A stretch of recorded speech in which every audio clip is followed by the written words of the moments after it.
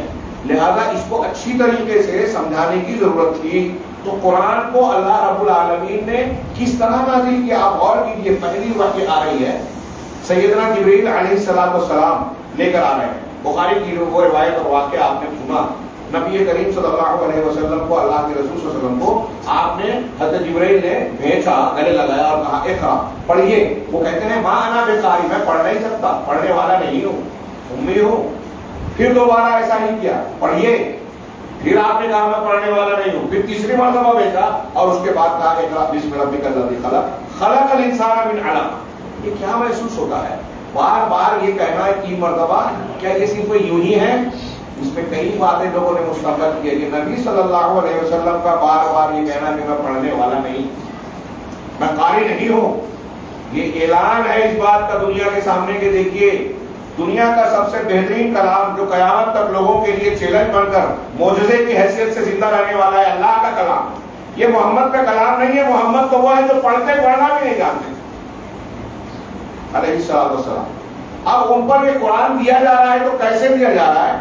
ایسا نہیں کہ ایک دن میں پڑھنا سکھا دیا گیا ہو اور اس کے بعد جو ہے پوری کی پوری کتاب دے دی گئی ہو. سیدنا جبرائیل علیہ السلام آپ کے سامنے پڑھ رہے ہیں, آپ کو سمجھا رہے ہیں. حضرت جبرائیل علیہ السلام قرآن لے کر آئے. بہت غور سے سنے, میں نے کہا لمبی بات کو میں بہت مختصر میں بیان کر رہا ہوں کہ اللہ تعالیٰ نے قرآن میں کئی جگہ فرمایا نزل بہ الروح الامین. یہ قرآن وہ کتاب ہے جس کو روح الامین لے کر آئے. نزل بہ, انزل, نزل, یہ مختلف تعبیرات قرآن میں نزول قرآن سے متعلق استعمال کیا. اللہ نے اتارا, تھوڑا تھوڑا اتارا. ہاں, تو کیسے اتارا؟ جبرائیل کے ذریعے سے. صرف اتارا, حضرت جبرائیل نے پوسٹ مین کی طرح سے پہنچا دیا. اللہ کے رسول صلی اللہ علیہ وسلم نے امت کو پوسٹ مین کی طرح سے پہنچا دیا کہ آپ پڑھیں سمجھے اپنا کام کریں. نہیں, صرف پہنچایا یا اتارا نہیں بلکہ سکھایا. سورہ نجم میں اللہ رب العالمین نے کہا علمہ شدید القوی ذو مرہ, کہ اس قرآن کو ایک انتہائی قوت والے, پوری قوت والے فرشتے نے سکھایا. علمہ, سکھایا, تعلیم دی. بہت اچھی طرح سمجھے میرے بھائی.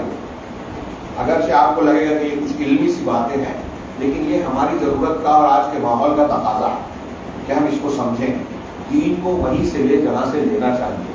دین کو سیکھنے کا جو راستہ ہے اس کو, اس صحیح راستے کو اختیار کریں, ورنہ ہم محنت کر کے بھی کبھی کبھی گمراہ ہو جاتے ہیں. ہاں, اللہ رب العالمین نے حضرت جبرائیل علیہ السلام کے بارے میں فرمایا کہ انہوں نے سکھایا, تعلیم دی. علمہ شدید القوی, پوری قوت والے فرشتے نے آپ کو سکھایا. اب سکھایا آپ قرآن میں اور بھی کئی مقامات پر دیکھیے. سورہ طٰہٰ میں اللہ رب العالمین نے ایک جگہ ارشاد فرمایا, جب نبی صلی اللہ علیہ وسلم کے پاس جبرائیل آتے تھے اور قرآن کی وحی کرتے تھے تو اللہ کے نبی صلی اللہ علیہ وسلم اس ڈر سے کہ کہیں قرآن چھوٹ نہ جائے جلدی جلدی پڑھتے تھے. وہ سورہ قیامہ میں کہا لا تحرک به لسانک لتعجل به ان علینا جمعه وقرآنہ فاذا قرأناه فاتبع قرآنہ.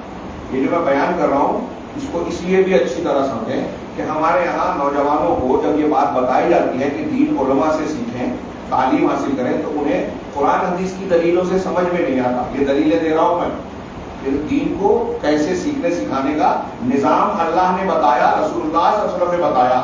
نہ صرف تھیوریکل زبانی طور سے بلکہ پریکٹیکل اور عملی طور سے بھی تعلیم. کہ سیکھنا کس سے ہے, پہنچانا الگ بات ہے. ہاں, یہاں ان لوگوں سے نہیں, میں تنظر نہیں کہہ رہا ہوں, بردر سے نہیں, علماء سے سیکھنا ہے. ان سے آپ کچھ سن لے میں, جو اسٹڈی کیے وہ تقریر کر لے میں, سننے میں, یہ ایک الگ چیز ہے. دین سیکھنے کا, سوال پوچھنے کا, سیکھنے سکھانے کا عمل کس سے ہونا چاہیے, یہ اللہ تعالیٰ نے انتظام بتایا. حضرت جبرائیل کے اللہ کے رسول سے کہہ رہے ہیں اللہ تعالیٰ لا تحرک به لسانک لتعجل به ان علینا جمعه وقرآنہ فاذا قرأناه فاتبع قرآنہ. کہ اپنی زبان کو قرآن پڑھنے میں بہت تیزی سے اجلت کے ساتھ حرکت نہ دے. لا تحرک به لسانک, زبان کو اس طرح نہ ہلائے, لتعجل به کہ اس میں آپ جلدی کریں. ان علینا جمعہ, ہمارے اوپر اس کی جمع کرنے کی ذمہ داری ہے. ان علینا جمعہ وقرآنہ, اور اس کے پڑھانے کی بھی, پڑھنے کی بھی. فاذا قرأناه فاتبع قرآنہ, جب ہم اسے پڑھیں یعنی جبرائیل علیہ السلام, تو تم آپ جو ہے پڑھنے کی اتباع کیجیے, اس کے پیچھے پڑھیے. ثم ان علینا بیان, پھر ہماری ذمہ داری ہے کہ ہم اسے بیان کریں. بہت اہم نقطہ. قرآن بھی اللہ نے دیا اور قرآن کا بیان بھی اللہ نے دیا. قرآن کے الفاظ بھی جبریل علیہ السلام نے پڑھ کر سنائے اللہ کی طرف سے, اور اللہ کی طرف سے قرآن کے معانی اور مطالب بھی بتائے گئے. دوسرے مقام پر قرآن نے کہا لیکن ہم نے آپ پر ذکر کو نازل کیا کیوں؟ لتبین للناس ما نزل الیہم, تاکہ آپ لوگوں کو وہ چیزیں بیان کریں جو ان کی طرف نازل کی گئی. یہ میں نے کہا کہ دیکھیے قرآن کو صرف اللہ نے الفاظ نہیں دیے, معنی بھی دیے, اور معنی کو تعلیم دینے کے لیے رسول کو متعین کیا, ایک ڈیوٹی بتائی. قرآن نے بتایا کہ ہم رسول کی بات کروں گا ابھی حضرت جبرائیل کا تذکرہ, کہ حضرت جبرائیل علیہ السلام جب اللہ کے پاس قرآن اللہ کے رسول کے پاس لاتے تھے تو سورہ طٰہٰ میں ایک جگہ اور فرمایا وَلَا تَعْجَلْ بِالْقُرْآنِ مِنْ قَبْلِ أَنْ يُقْضَىٰ إِلَيْكَ وَحْيُهُ, کہ آپ کی طرف قرآن کی وحی کو پورا کیے جانے سے پہلے آپ قرآن کو پڑھنے میں جلدی مت کیجیے. اللہ تعالیٰ اپنے رسول کو کہہ رہا ہے جب آپ کی طرف وحی کی جا رہی ہے تو اس وقت وحی پورا ہونے سے پہلے آپ جلدی کرنے کی کوشش کرنے لگتے تھے, تو آپ کو منع کیا گیا. اور وَقُلْ رَبِّ زِدْنِی عِلْمًا, اور آپ یہ بھی کہتے رہیے کہ پروردگار میرے علم میں اضافہ. غور کیجیے کہ میرے علم میں اضافہ کریے, کہتے رہیے. اللہ کے رسول کی حرص تھی نا جلدی کرنے میں, مطلب آپ علم حاصل کرنے میں تیزی دکھاتے کہ علم کی فضیلت ہے, علماء کی فضیلت ہے, تو آپ سے کہا گیا کہ اجلت سے کام نہ لیں. شیخ عبد الرحمن بن ناصر اس آیت کی تفسیر میں کہتے ہیں کہ اس میں طلب علم, طالب علم اور استاذ کے درمیان جو سیکھنے سکھانے کا عمل ہوتا ہے اس کا ایک ادب معلوم ہوتا ہے. وہ یہ کہ اگر استاذ کوئی بات بیان کر رہا ہے, کوئی مسئلہ بیان کر رہا ہے, تو اس کے بعد کے درمیان قطع کلامی کر کے بیچ میں سوال نہ ڈالا جائے. اگر کوئی سوال ذہن میں آ رہا ہے, کوئی اشکال آ رہا ہے, اس کو اپنی بات پوری کر لینی چاہیے. یہ بیان کرنے میں بھی جو ہے رکاوٹ ہے اور فائدے کے لیے بھی نقصان دہ ہے, دونوں کے لیے. لہذا اس کی بات جب پوری ہونے, ہو سکتا ہے کہ اس کے سوال کا اشکال کا جواب آگے کی گفتگو میں آ جائے اور اس کی بات پوری ہو جائے. اگر اشکال واضح نہ ہو تو آپ اس کے بعد سوال کیجیے. تو ادب تعلیم و تعلم یہاں معلوم پڑ رہا ہے. استاد اور شاگرد کے درمیان کا ربط اللہ تعالیٰ بتا رہا ہے. مطلب یہ کہ استاد سے سیکھا جائے, اور استاذ اللہ رب العالمین کی طرف سے متعین کیے ہوئے حضرت جبرائیل علیہ السلام. حضرت جبرائیل علیہ السلام آپ کو پڑھا رہے ہیں. اب میں اشارے کروں, قرآن پڑھا رہے ہیں, قرآن کا معنی بتا رہے ہیں. کہیں ایسا ہے کہ پریکٹیکل آ کر آپ کو کہہ رہے ہیں, کہیں قرآن کا دیا ہوا سبق کا اعادہ کر رہے ہیں. بخاری کی روایت آپ ہر سال سنتے ہیں رمضان میں کہ ہر سال جبرائیل علیہ السلام رمضان میں آتے تھے اور جتنا قرآن نازل ہو چکا ہوتا اس کا پورا دور کراتے تھے. اور جس سال آپ کی وفات ہوئی جناب محمد رسول اللہ صلی اللہ علیہ وسلم کی, آخری سال میں جب کہ قرآن بھی تقریباً مکمل ہو گیا نزول میں, اس سال حضرت جبرائیل نے پورا قرآن 2 مرتبہ آپ سے سنا آپ نے کہ حضرت جبرائیل نے جو آپ کو نازل وحی دی, سکھایا, سمجھایا, اس کے بعد اس کا اعادہ کروا رہے ہیں, سن رہے ہیں. اور پھر اللہ کے نبی صلی اللہ علیہ وسلم گاہے بگاہے صحابہ کرام سے سنتے تھے. عبداللہ بن مسعود سے کہا کہ مجھے قرآن پڑھ کے سنا. آپ پر قرآن نازل ہوا اور میں سنا. سورہ نساء پڑھی اور وہ آپ کی آنکھیں اشکبار ہو گئی. وہ جو حتیٰ نامے کو دیکھنے کا کیا ہے, وہ جتنا بھی کہا اعلیٰ شہیدہ والی آیت تک جب پہنچے, تو اس وقت آپ دیکھا کہ آنکھیں اشکبار, اللہ کے رسول نے روک دیا. اس میں ذمہ داری بتائی گئی. آپ حضرت عبداللہ بن مسعود سے سن رہے ہیں, کیوں سن رہے ہیں؟ بخاری مسلم کی روایت ہے کہ حضرت ابی بن کعب رضی اللہ تعالیٰ عنہ سے اللہ کے رسول نے کہا کہ تم مجھے قرآن لم یکن الذین کفروا پڑھ کر سناؤ. انہوں نے کہا اللہ کے رسول آپ صاحب قرآن ہیں, میں آپ کو سناؤں. کہا اللہ نے مجھ سے کہا ہے کہ میں آپ سے قرآن سنوں. لم یکن الذین کفروا. حضرت ابی نے کہا کیا اللہ نے میرا نام لیا ہے؟ کیا اللہ نے میرا نام لے کر کہا ہے کہ مجھ سے سنو؟ کہا آپ کا نام لیا ہے. حضرت ابی خوشی سے رونے لگے, آنکھوں سے آنسو جا رہے. اللہ رب العالمین کسی بندے کا نام لے کر کہے ان سے قرآن سنتے, اتنی عزت کی بات ہے کہ قرآن سے یہ عزت نہیں, قرآن کے عالم ہونے کی وجہ سے عزت نہیں. اور اللہ کے رسول صلی اللہ علیہ وسلم کو اللہ کی طرف سے یہ کہنا, جہاں اس بات کا کی سند ہے کہ حضرت ابی قرآن کے علم میں بہت اعلیٰ ہے, وہیں اس بات کی طرف بھی اشارہ ہے کہ قرآن کو سیکھنے سکھانے کا عمل تعلیم و تعلم کے ذریعے سے کرتے رہنا چاہیے. آپ سبق دے رہے اس کے بعد سنیں, یہ طریقہ کار ہو. قرآن کو اللہ تبارک و تعالیٰ نے توریت انجیل زبور کی طرح ایک بار بھی نازل نہیں کیا, اس کی کی وجہ کافروں کے اعتراض کی شکل میں جواب دیتے ہوئے اعتراض کا ذکر کر کے سورہ فرقان میں اللہ نے فرمایا وقال الذین کفروا، کہ کافروں نے جن لوگوں نے کفر کیا انہوں نے کہا لولا نزل علیہ القرآن جملۃ واحدہ، کہ ایسا کیوں نہیں ہوا کہ محمد صلی اللہ علیہ وسلم پر قرآن ایک بار ہی اکٹھا نازل ہو گیا ہو، ایک ساتھ کیوں نہیں آ گیا؟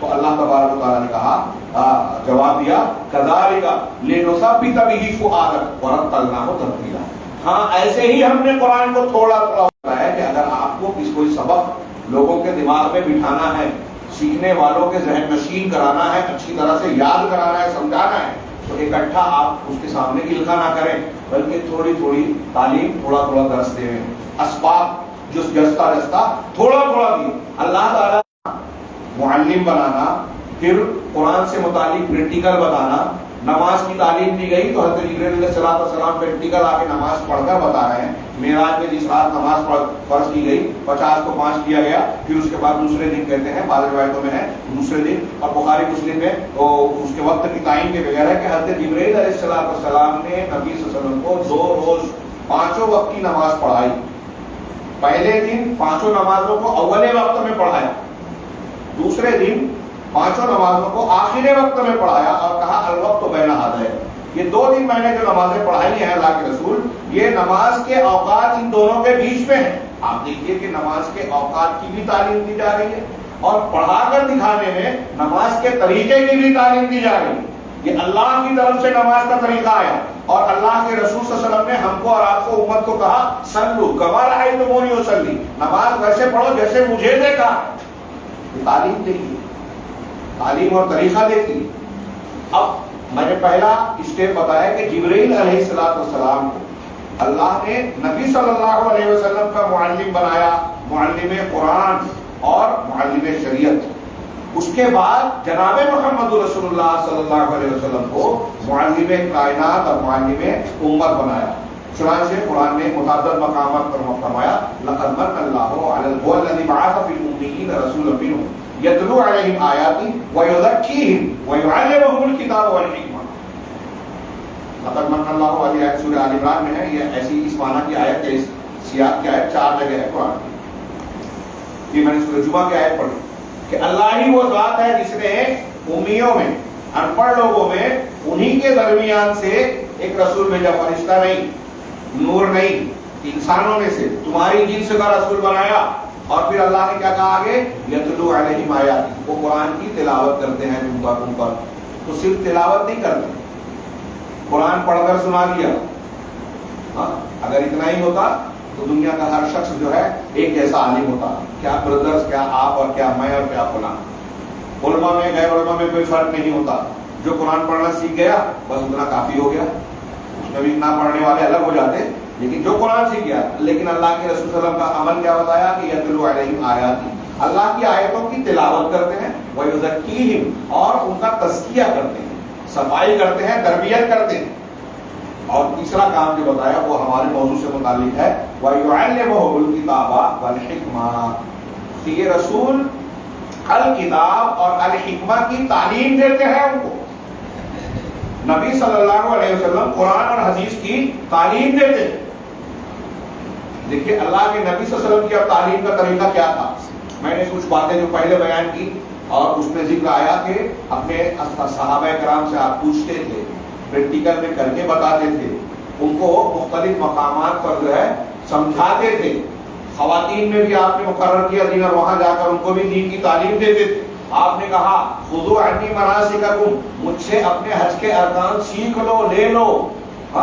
اور بعض روایتوں میں کہ آپ نے کہا کہ مجھے معلم بنا کر بھیجا گیا، وہ روایت اگر نہ بھی مانے تو قرآن کہہ رہا ہے، روایت موجود ہے۔ قرآن کہہ رہا ہے کہ یعلمہم الکتاب والحکمہ، کہ قرآن اللہ کے نبی صلی اللہ علیہ وسلم کے الکتاب اور حکمت کی تعلیم دیتے تھے۔ اور سیکھیے، میں پھر سے یہاں آپ کو نوٹ کر رہا ہوں کہ ایک علم وہ ہوتا ہے جو ایک انسان اپنے عام حالات اور ماحول سے سیکھ لیتا ہے۔ دنیا کا ہر انسان کچھ نہ کچھ سیکھتا ہے، کافر بھی سیکھتا ہے۔ قرآن نے کہا واللہ اخرجکم من بطون امہاتکم، سورہ نحل کی بڑی مشہور ہے کہ اللہ وہ ذات ہے جس نے تم کو تمہاری ماؤں کے پیٹوں سے نکالا، پیدا کیا۔ لا تعلمون شیئا، جب ماں کے پیٹ سے تم پیدا ہوئے تو تم کو کچھ بھی علم نہیں ہوتا، ہاں ہمارے یہاں بزرگان بعض اولیاء صالحین کی حکایتیں لوگ نقل کرتے ہیں، عقیدت کی دکان چلانے والے، تو یہ کہتے ہیں کہ فلاں بزرگ جب پیدا ہوئے تھے تو ان کو آدھا قرآن یاد تھا، پورا قرآن یاد تھا، اتنا قرآن یاد تھا، ان کی والدہ کو جتنا یاد تھا ان کو بھی یاد تھا.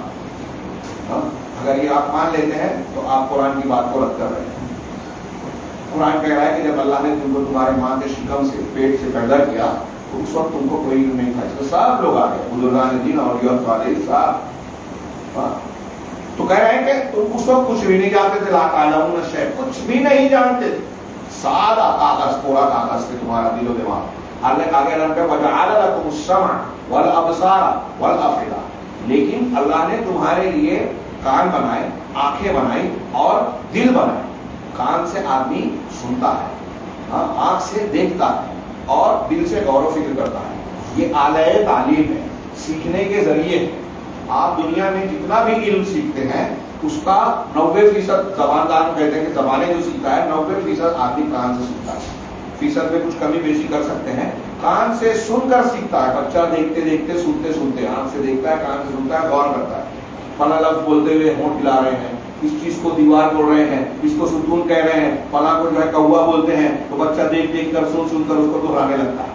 تو اتنا شعور اگر بچے کو آ گیا اور وہ اپنے ماں باپ کی زبان بولنے لگا، تو کیا آپ اور ہم اس بچے کو بولتے ہیں کہ یہ اردو زبان میں بات کر رہا ہے، یہ بنگلہ زبان میں بات کر رہا ہے، سعودی عرب یا عرب ملک میں رہنے والا عربی زبان میں بات کر رہا ہے تو وہ عالم ہو گیا؟ عربی زبان جانتا ہے اس لیے ہم اس سے قرآن حدیث سیکھ سکتے ہیں. یہ غور کیجیے، میں کیٹیگری بتا رہا ہوں. ہر صاحب علم کا درجہ مقام ہے. کچھ چیزیں بچپن سے آدمی سیکھ لیتا ہے، ماحول سے سیکھ لیتا ہے.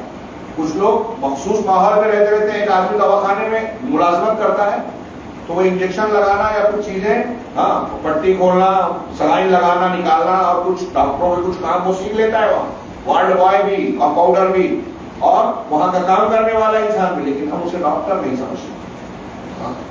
علماء اور بردرز میں آپ یہی فرق سمجھتے کہ کچھ چیزیں آپ نے سیکھ لی ماحول کے مطابق، اس کو ماہر فن نہیں کہتے، اس کو معلم کا درجہ نہیں دیتے.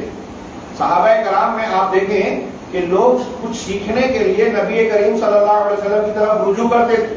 اور عام صحابہ کرام عام حالات میں اور بعد کے حالات میں ان صحابہ کرام کی طرف رجوع کرتے تھے جو علماء صحابہ ماہرین فن ہوا کرتے تھے. یہ ایک کامن بات ہے. بہت سے لوگ حدیث سے پوچھنے کے لیے حضرت ابو ہریرہ رضی اللہ تعالیٰ عنہ، حضرت ابن عباس رضی اللہ تعالیٰ عنہ، حضرت زید رضی اللہ تعالیٰ عنہ، حضرت عمر فاروق کے پاس، حضرت معاذ بن جبل، حضرت عبادہ بن صامت، حضرت عبداللہ بن مسعود رضی اللہ عنہم. یہ جو علماء صحابہ جن میں سے میں نے چند کا نام لیا، ان علماء صحابہ کی طرف رجوع کیا کرتے تھے.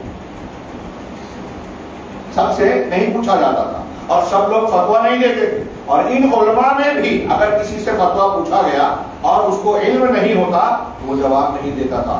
یہ اہم نقطہ ہے. ایک روایت بعض حدیثوں میں حضرت عمر سے اور بعض میں حضرت ابوبکر صدیق سے مروی ہے کہ ان سے پوچھا گیا، سورہ عبسہ وتولى میں ہے نا، وفاکہۃ وابا، کہ ہم نے میوہ اور سبزی پیدا کی، ایک گھاس ہے ابا.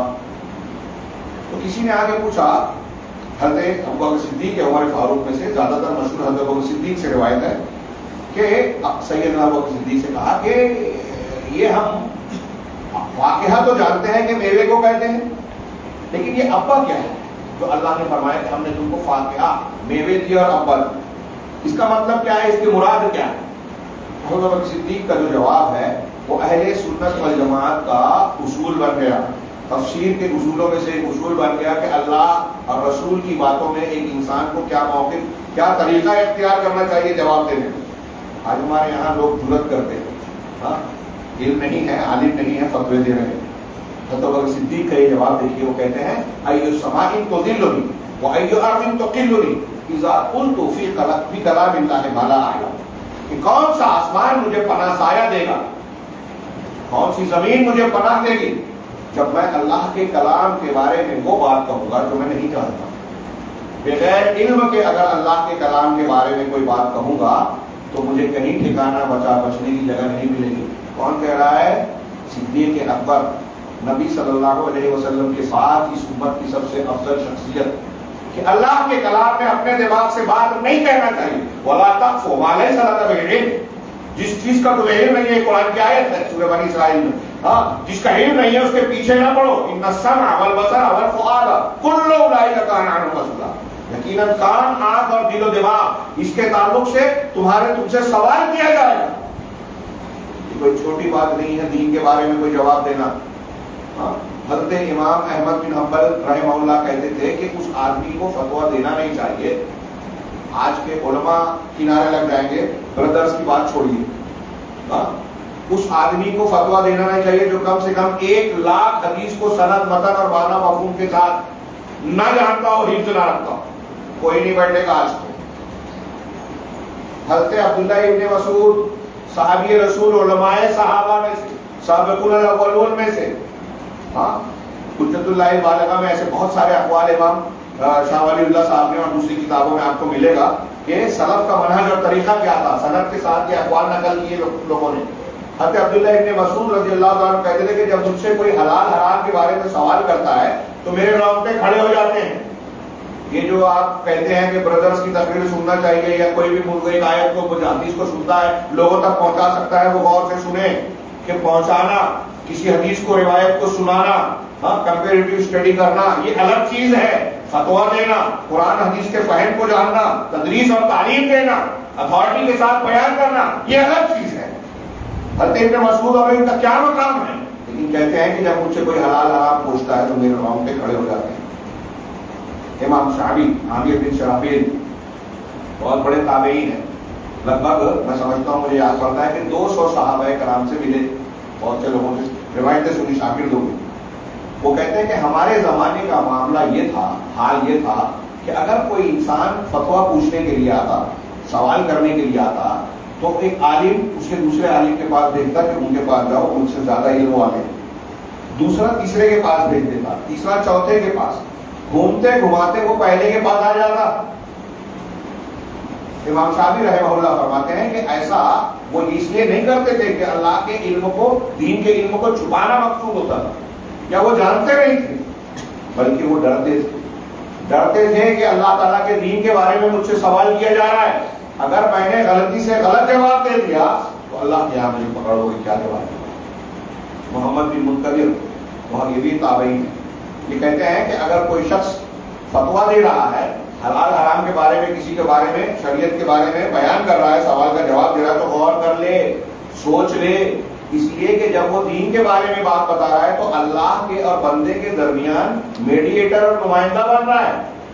آپ نے کسی شخص سے پوچھا کہ شریعت میں یہ کر سکتے ہیں کہ نہیں، حلال ہے کہ نہیں، جائز ہے کہ نہیں، حرام ہے یا حلال ہے، کھا سکتے ہیں نہیں کھا سکتے ہیں، تو اب آپ سے جب سوال کیا تو وہ کیا پوچھ رہا ہے؟ اللہ کے دین کے بارے میں سوال کر رہا ہے. دین کس نے بنایا؟ حلال حرام کا حق کس کے پاس ہے؟ اللہ کے پاس ہے.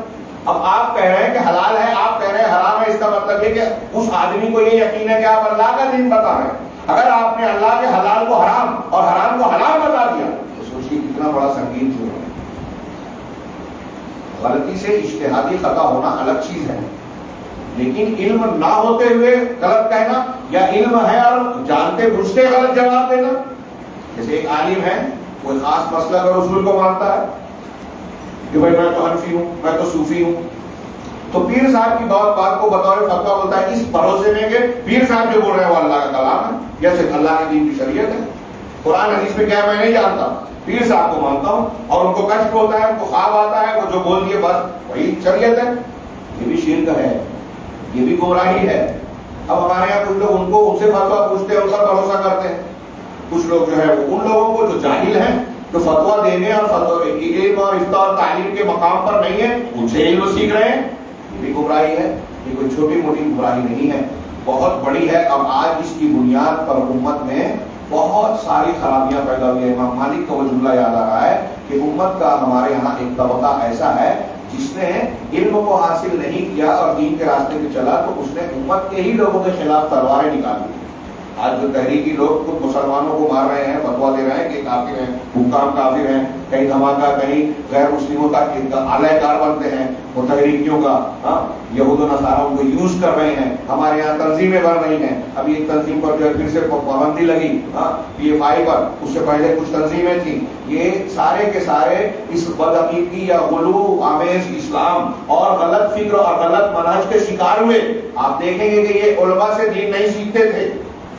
یہ جدید دور کے خارجیوں کے بارے میں پہلے سے لے کر آج تک ان کی یہ علامت بتائی گئی ہے کہ یہ علماء سے دور رہتے ہیں، علماء سے استفادہ نہیں کرتے۔ تو آپ دیکھیں کہ پرانے خارجیوں میں جو اقوال پائے جاتے تھے آج بھی ملیں گے۔ وہ علماء اس وقت کے ائمہ کو برا بھلا کہتے تھے، آج کی جو خارجی تحریکی ہے وہ خارجی اپنے آپ کو بولتے نہیں ہیں، لیکن ان کی فکر میں یہ بات، یہ اخوانی ہمارے یہاں جو شیلے جذباتی نوجوانوں کی مختلف تنظیمیں، جس میں پی ایف آئی اور اس سے پہلے اس پر پابندی لگی، اور ایسے لوگ آپ دیکھیں ان کے اقوال، داعش کی جو شرائط تھی، میرے سامنے جو کتاب ہے اس میں یا کسی دوسری کتاب میں ابھی میں نے پڑھا، شیخ ربی لکھتے ہیں کہ حضرت علی سے جس طرح خارجیوں نے کہا تھا کہ پہلے اپنے آپ کو یہ کہیے، پہلے یہ کہیے کہ میں اسلام سے مرتد ہو گیا تھا، یہ قبول کیجیے آپ، اور پھر اپنے آپ کو مرتد مان کر پھر سے آپ ہمارے سامنے کلمہ پڑھیے، مسلمان ہوئیے، تب ہم آپ سے بات کریں گے۔ حضرت علی رضی اللہ تعالیٰ عنہ عشرۂ مبشرہ میں سے، اہل بیت میں سے، ان سے کہہ رہے ہیں خارجی شرط رکھی جو ربی نے ذکر کیا، تو حضرت علی رضی اللہ تعالیٰ عنہ نے کہا کہ اگر تمہاری اس بات کو میں مان لوں اور یہ کہوں کہ میں مرتد ہو گیا تھا، تو میں نے اللہ کے رسول صلی اللہ علیہ وسلم کے ساتھ جو قربانیاں دی، دین کی خدمات کی ہیں، وہ ساری کی ساری رائے گاہ غارت ہو جائے گی اور بہت ساری باتیں رد ہو جائے گی، یہ میں نہیں کر سکتا۔ تو انہوں نے تلوار نکالی، جنگ لڑی، نہروان کی جنگ ہوئی، اللہ تعالیٰ نے حضرت علی کو فتح عطا فرمائی، اور اس جنگ میں مقتولین میں وہ شخص ملا جس کو اللہ کے رسول نے بتایا تھا کہ وہ دودھ ہوگا، اس کا سینے کا ایک حصہ جو ہے ابھرا ہوا ہوگا، مقتولین میں وہ بھی ملا لاشوں کے بیچ میں۔ اللہ کے حضرت علی نے شرط شکر ادا کیا کہ اللہ تعالیٰ نے میری مدد کی، اور ان کو اہل حق کہا تھا اللہ کے رسول صلی اللہ علیہ وسلم۔ تو میں عرض کرنا چاہتا ہوں، جیسے یہ شرط تھی نا، بتایا کہ داعش کے لوگ جو ابھی تنظیم بنی تھی نا، یہود نصارہ نے بنائی تھی، ہمارے یہاں نوجوان اندھے ہو جاتے ہیں۔ حضرت حسن بصری کہتے ہیں کہ فتنے جب آتے ہیں نا تو عالم ابتدا میں جان لیتا ہے، اور جاہل فتنہ جب نقصان پہنچا سکتا ہے اور واپس ہونے لگتا ہے، اس کے بعد جاہل اس فتنے کو جانتا ہے۔ تو شروع میں لوگ داعش کے بارے میں علماء کرام کہتے رہے، لوگ مانے نہیں۔ ابھی بھی ایسے ہی ہوتا ہے، ہمارے علماء جو کہتے ہیں اس کو لوگ قبول نہیں کرتے، ارے یہ بزدل ہے، حالات سے واقف نہیں ہے، جدید تقاضوں سے واقف نہیں ہے، جانتے نہیں ہیں، فقہ الواقع سے دور ہیں، علماء تو ایسے ہیں، علماء تو ایسے ہیں۔ یہ ایک سازش کے تحت جو چلایا گیا ہے، اور ہمارے یہاں منکرین حدیث، تحریکی، اخوانی، خارجی، رافضی، ان کے ایجنٹ، یہ سب جو میں نے نام لیا، یہ صرف بھرپائی کے لیے نہیں، یہ حقیقت ہے۔ یہ ہمارے علماء کے تعلق سے ہمارے عوام کو بدگمان کرتے ہیں، دور کرتے ہیں، علماء سے دوری، دین سے دوری، علماء کا فقدان۔ کل میں نے جمعہ میں بیان کیا کہ یہ فتنوں کا دروازہ کھولنا ہے، یہ قیامت کی نشانیوں میں سے ہے۔ عالم علماء کا عدم وجود جہالت کو فروغ دے گا، اور جہالت سے ہر برائی پیدا ہوگی، شرک، بدعت، خرافات، منہج کا انحراف، ہر دشمنوں کی چالوں کی کامیاب ہونا، سب چیزیں آئیں گی، اور اسی کا شکار ہے مسلمان۔ بات تھوڑی ادھر اس طرح سے آگے بڑھ گئی کہ آپ یہ ان مسائل سے جڑے ہوئے مسائل کو سمجھ سکتے ہیں کہ ہم جو بات کر رہے ہیں وہ خالی پھولی نہیں ہے۔ آج ہماری زندگی سے کتنے بڑے خطرات اس سے جڑے ہوئے ہیں، اس پہلو کو نظر انداز کرنے کی وجہ سے۔ تو میں عرض یہ کر رہا تھا، کہا تھا کہ علماء سے، صحابہ کرام میں اور اس زمانے میں ایک طریقہ اور وسیلہ یہ تھا کہ حلال حرام کا فتویٰ دینے سے ڈرتے تھے۔ میں آج دیکھتا ہوں ہمارے کچھ بھائی، ان کی نیت اچھی ہو سکتی، ایڈوکیٹ فیض صاحب اور ڈاکٹر ذاکر نائک صاحب اس سے پہلے تھے، اور ایسے کئی لوگوں کو میں نے دیکھا، یہ ہمارے بھائی ہیں، ہم کو اللہ گواہ ہے دل میں ان کے تعلق سے بغض نہیں ہے، اور میں ذاتی طور سے ان پر اٹیک نہیں کر رہا ہوں، لیکن یہ دین کا تقاضا ہے یہ بیان کریں کہ ہم ان کو دیکھتے ہیں کہ وہ سوال کیے کر رہے ہیں حلال حرام کا، دین کے مسائل کا، اصول و ضوابط کا، منہجی امور کا جواب دے رہے ہیں۔ ایسے مسائل میں وہ جواب دے رہے ہیں پبلکلی جس میں علماء بھی احتیاط کرتے ہیں۔ میں نے ابھی کچھ سلف کا قول بتایا نا، حضرت عبداللہ ابن مسعود، حضرت امام احمد بن حنبل، امام صاحب، ان کو چھوڑیے، آج کے زمانے میں اپنی بات کہہ رہا ہوں، چھوٹا عالم ہوں میں، لیکن اللہ گواہ ہے کئی مقامات پر۔ کل ہمارے یہاں کھانے پینے کے درمیان کچھ سوالات کیے گئے ہیں، دیوالی اور اس کی مٹھائی اور اس سے متعلق، میں یہ کوشش کر رہا تھا کہ میرے اگرچہ شاگرد ہیں اور کچھ تعلق والے علماء ہیں، یہ جواب دے دے، مجھے جواب نہ دینا پڑے، واللہ فتویٰ دینا الگ چیز ہے، تقریر کرنا یا کچھ مسائل جو ہم نے جانا ہے اسٹڈی کرنا بیان کرنا الگ چیز ہے. حلال حرام بولنا اور پھر اس کے مالہ معالے کو جانے بغیر کئی مسائل ایسے ہوتے ہیں کہ آپ ایک حالات میں ایک ہی فتویٰ ہر حالت میں نہیں دے سکتے. عام طور سے کچھ تفصیلات ہوتی ہیں.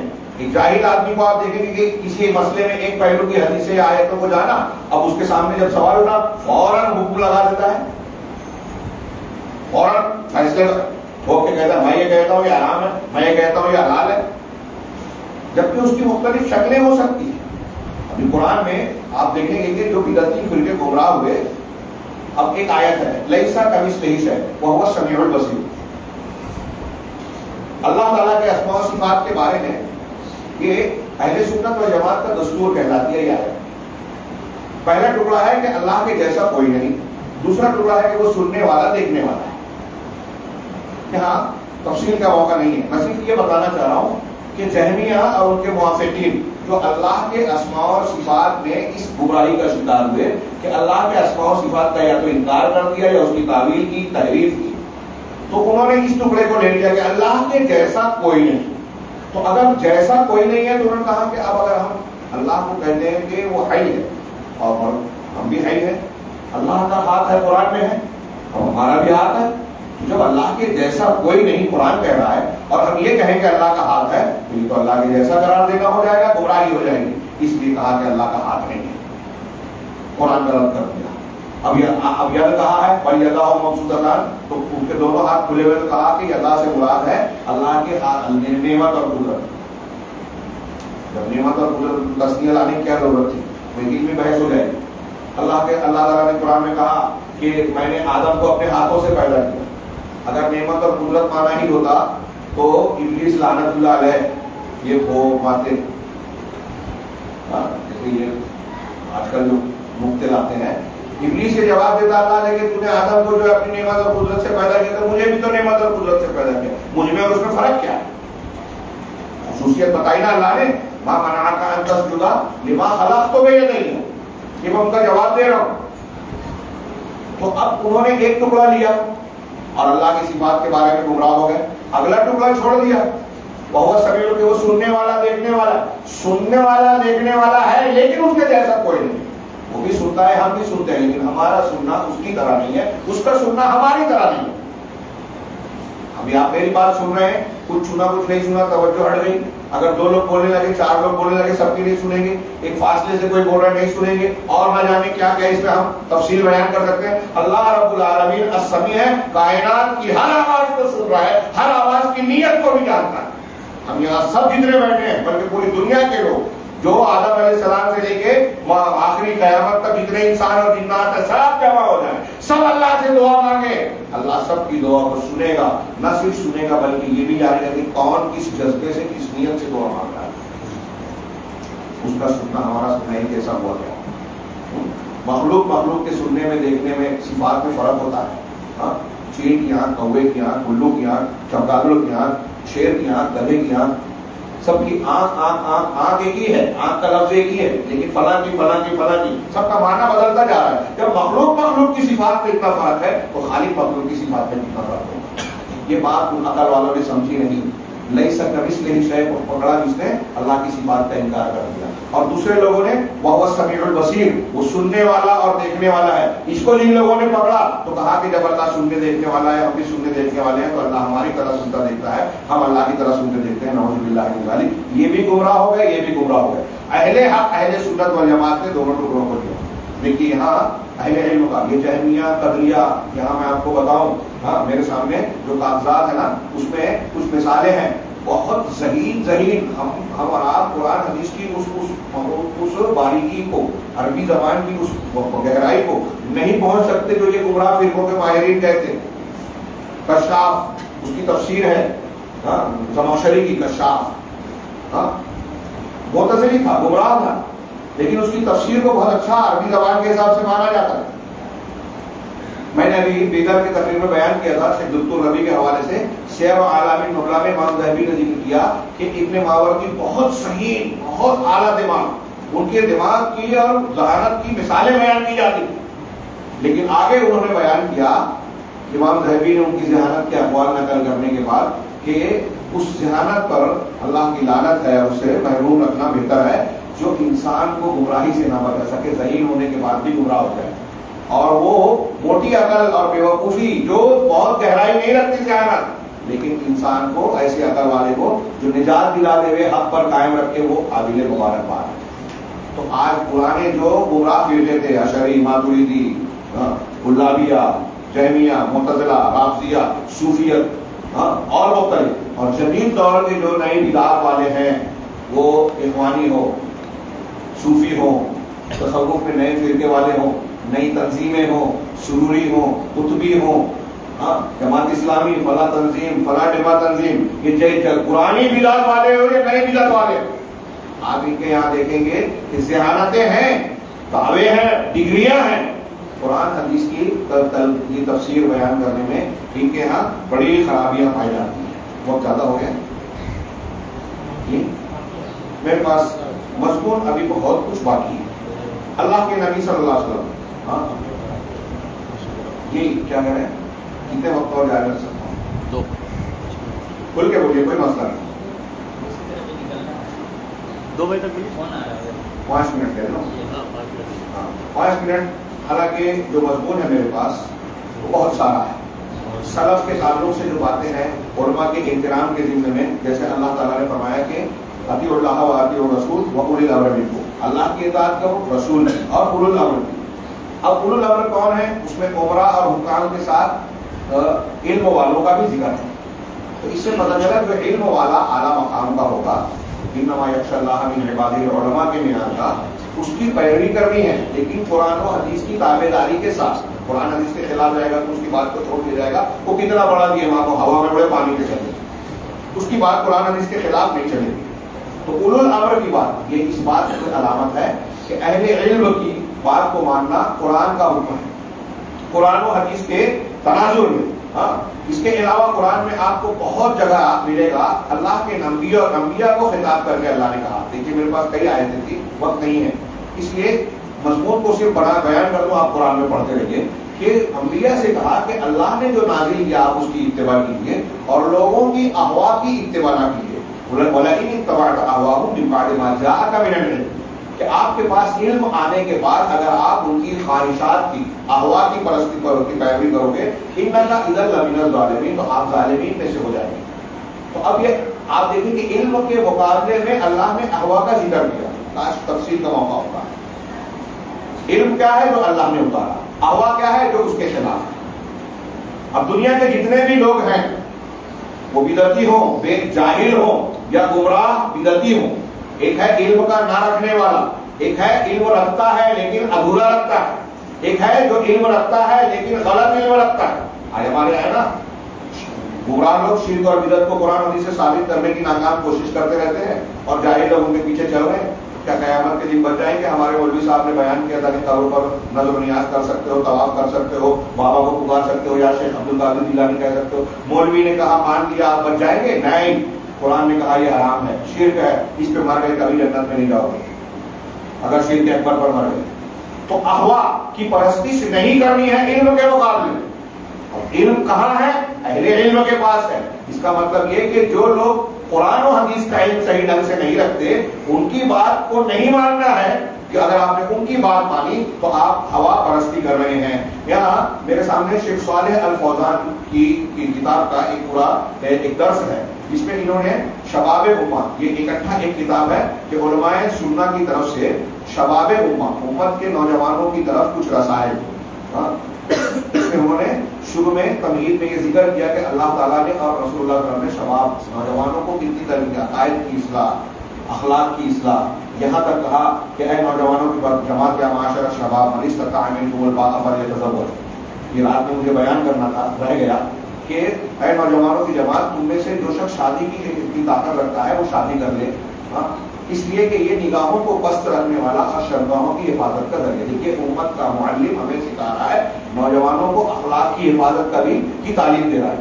تو اس ضمن میں شیخ نے بہت ہی پیاری باتیں کہی ہیں ہاں یہ کم سے کم 5-7 صفحات پر مشتمل جو ہے، میں پورا اقتباس کا مفہوم آپ کے سامنے پیش کرنا چاہتا تھا لیکن موقع نہیں ہے۔ اس میں انہوں نے 2 باتیں کہی ہیں کہ نوجوانوں سے کہا ہے، ہمیں اور آپ سے کہا ہے شیخ نے، شیخ صالح الفوزان نے، کہ تعلیم حاصل کریں، صحیح علم حاصل کریں، اور علم حاصل کرنے کے لیے صحیح رخ، صحیح علماء جن کے بارے میں آپ دکھائی دے کہ یہ اللہ سے ڈرنے والے ہیں، انما یخشی اللہ من عبادہ العلماء، اللہ سے ان کے عالم بندے ہی ڈرتے ہیں۔ ہاں بہت معلومات ہے، اللہ کی خشیت نہیں ہے، نہیں لینا ہے، اللہ سے ڈرنے والا ہے لیکن اس کے پاس مہارت نہیں ہے، سند نہیں ہے، ڈگری نہیں ہے، علماء کرام اس کو فتوے کے لائق نہیں کہتے۔ آپ کیسے جانیں گے کہ یہ عالم ہے، یہ عالم نہیں ہے؟ اتنے سارے علماء، آپ کو میں ایک بات کہہ رہا ہوں کہ ابھی جیسے ایک اختلاف چل رہا ہے ہمارے یہاں کہ ان کی بات مانی جائے یا نہ مانی جائے، ان کو درس کے لیے بلایا جائے نہ بلایا جائے، تو ایک سیدھی سی بات ہے کہ جو علماء کرام ہیں مستند، ان کے بارے میں کوئی شک شبہ نہیں ہے، ان پر سب متفق ہیں۔ جن کے بارے میں اختلاف ہے، جب اتنا سارا نازک معاملہ ہے یہ دین کا سیکھنا سکھانا، اور اس میں شک شبہ ہے اور علماء کرام اس کے بارے میں رہنمائی کر رہے ہیں کہ اس میں احتیاط کرتے، احتیاط کیوں نہیں برتتے لوگ، کیوں نہیں بچتے، احتیاط کا پہلو کیوں نہیں اختیار کرتے؟ عام مسائل میں شریعت میں یہ اصول ہے کہ اگر 2 مسئلے میں آپ کو فیصلہ نہیں کر پا رہا ہے تو جس میں احتیاط ہے اس کو اختیار کریں۔ تو یہاں کیا ہے، اگر آپ کسی شخص کو اچھی نیت سے بلا رہے، وہ بھی اچھی نیت والا ہے لیکن غلط دین، کم معلومات کی وجہ سے غلط فتویٰ دیتا ہے، غلط معلومات دیتا ہے، تو کس کا نقصان ہے اس میں؟ ہم اور آپ کہہ رہے ہیں میں یہ بیان کر رہا ہوں یا علماء کرام بیان کر رہے ہیں، تو کیا ان سے دشمنی ہے یا اس میں ہمارا کوئی فائدہ ہے؟ آپ کا کوئی نقصان؟ کیا کس پر ہمارے میں فائدہ ہے؟ یہ شریعت کی ذمہ داری ہے۔ تو شیخ نے بھی بڑی عاجزی سے کہا اور پھر علماء کی پہچان بھی بتائی کہ دوسرے علماء جن کو بتا رہے ہیں کہ فتویٰ دینے کے لائق ہیں، یہ قابل استفادہ ہیں، معلم ہو سکتے ہیں، ایسے معتبر علماء جو دنیا میں موجود ہیں، اگرچہ بہت کم ہے لیکن ہیں، ان سے استفادہ کیا جائے۔ چنانچہ علم کو علم کے ذریعے سے دروس کی شکل میں، محاضرات کی شکل میں، جمعہ کے خطبوں کی شکل میں یا دوسرے مقامات پر جہاں دین سیکھا جاتا ہے، وہاں بہتر سے بہتر ماہر اور معتبر علماء، اللہ کی خشیت رکھنے والے علماء سے استفادہ کیا جائے۔ یہاں میں بات اگرچہ وقت ہو گیا لیکن 2 نقطہ شیخ نے بتایا تو اس کا صرف سرسری ذکر کر دوں کہ دین سیکھنے کے سلسلے میں 2 منحرف چیزیں ہیں، اس کو میں یہاں توجہ دلانا چاہتا ہوں نوجوانوں سے۔ تو یہ انہوں نے ڈیٹیل میں کہا ہے، میں 2 جملے میں کہوں۔ پہلی چیز یہ کہ کتابوں سے استفادہ، آج کل نیٹ کا زمانہ ہے، یہ نیٹ پر ادھر ادھر چلے گئے یا کیسٹ سن لی تو کسی عالم، بڑے عالم کی کیسٹ سن لی، کتاب پڑھ لی اور یہ سمجھ لینا کہ ہم عالم ہو گئے۔ ہمارے بردرز حضرات محنت کرتے ہیں، وہ یہی کرتے ہیں، علماء سے باقاعدہ درس لے کر اصولوں کو سیکھ کر فنی اعتبار سے باریکیاں جاننے بغیر اگر آپ صرف کتاب پڑھ رہے ہیں تو یہ کافی نہیں ہے۔ شیخ نے اس کی تفصیل بیان کرتے ہوئے یہ بتایا کہ دیکھیے طریقہ کار سلف سے خلف تک یہ ہے کہ علماء سے ملاقات کی جائے، ان سے استفادہ کیا جائے، ان سے سیکھا جائے۔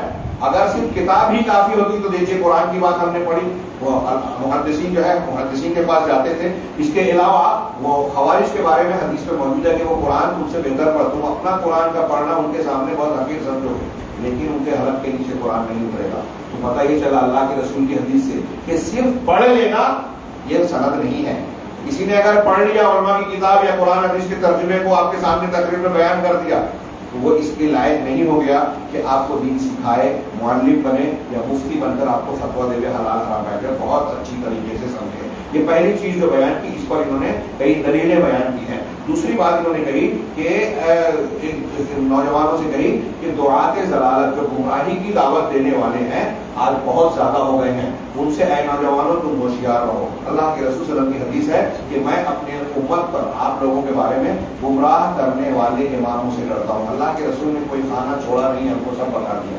تو اس میں ایک اہم بات بتائی کہ گمراہ کرنے والے امام ہوں گے، جہنم کی طرف دعوت دینے والے امام ہوں گے، ہمارے ہی بیچ میں ہوں گے، ہماری زبان پہ بات کریں گے، تو ایسے لوگوں سے ہوشیار رہیں۔ ایک حدیث کے الفاظ ہیں کہ میں اپنی امت پر ایسے منافق سے جو بڑی زبان کا جانکار ہے، فصاحت و بلاغت سے بات کرتا ہے، بڑی اچھی تقریر کرتا ہے، بولنے میں ماہر ہے، اور آج کل اس کو استعمال کرتے ہیں کہ وہ لوگ جو غلط ہیں ان کے پاس ٹی وی چینل، اسباب، اچھا کیمرہ وہ ہے، اور ہمارا نوجوان کہتا ہے کہ دیکھو مولوی لوگ تو پیچھے ہیں، یہ لوگ آگے ہیں، گلیمر کی دنیا ہے۔